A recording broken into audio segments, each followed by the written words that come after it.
I never thought I'd break up with someone over hygiene, until I found out my boyfriend doesn't wipe his butt. He says it's gay, refuses to touch himself, and calls me shallow for expecting basic cleanliness. I loved him, but I couldn't live with someone who proudly walks around with a dirty ass. So yeah, I left. I, 26F, have been dating my boyfriend, 27M, for almost a year. We moved in together 3 months ago, and for the most part, things have been fine. He's funny, smart, we have good chemistry, and we share similar goals for the future. That said, there's been a problem. A really gross, ridiculous problem. When we first moved in, I noticed that he never had toilet paper rolls in his bathroom. We have a 2-bathroom setup, and tend to use separate ones most of the time. I figured maybe he used wipes or something else. But then I started noticing smells. Like awful smells. Sometimes his laundry would stink in a very specific way. I thought maybe it was just bad hygiene in general, so I brought it up. He got really defensive and basically told me to drop it.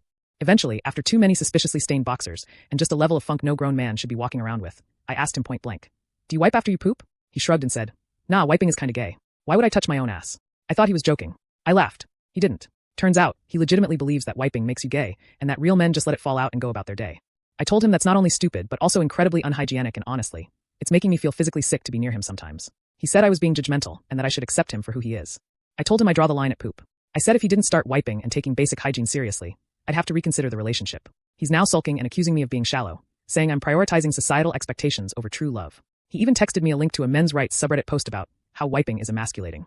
Now I'm wondering, am I the asshole for threatening to break up with my boyfriend over something as small as wiping? Update. Hey again.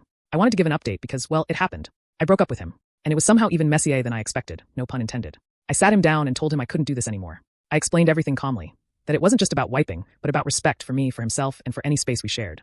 That I was exhausted from living in constant secondhand filth. That I genuinely couldn't picture a future with someone who refused to do the most basic thing to stay clean. He stared at me in silence for a few seconds, then laughed. Like this weird fake laugh. Then he got super defensive and said, "Wow, so I guess you never actually cared about me. This is what ends us. Over wiping." I told him it wasn't just that, it was the fact that I asked him, repeatedly, to do something extremely reasonable, and he chose not to. Over and over. He folded his arms and said, "I'm not changing who I am just to make you comfortable." I said, "I'm not asking you to change your personality. I'm asking you to not smell like shit." That's when it got dramatic. He stood up, threw his keys on the couch, and said, "You're just like everyone else. Judgmental and shallow." Then he packed a duffel bag like he was storming out of a movie, grabbing random stuff like a pair of mismatched socks, 2 deodorants, the irony, and a frozen burrito from the freezer. Before he left, he looked at me and said, "You'll regret this. You'll never find another guy like me." And I just said, "That's kind of the point." He slammed the door so hard a picture fell off the wall. He's texted me a few times since, mostly passive-aggressive stuff like, "Hope your next guy wipes and lies to you about it," and "Real men don't fold for toilet paper." I haven't responded. Since he left, I've deep cleaned the apartment, burned a candle, and done 5 loads of laundry. I cannot tell you how amazing it feels to sit on a couch and not wonder if it's been in contact with poop. Anyway, thank you all for the push I needed. You were right. I don't need to fix someone who thinks basic hygiene is optional. I need someone who's already a damn adult.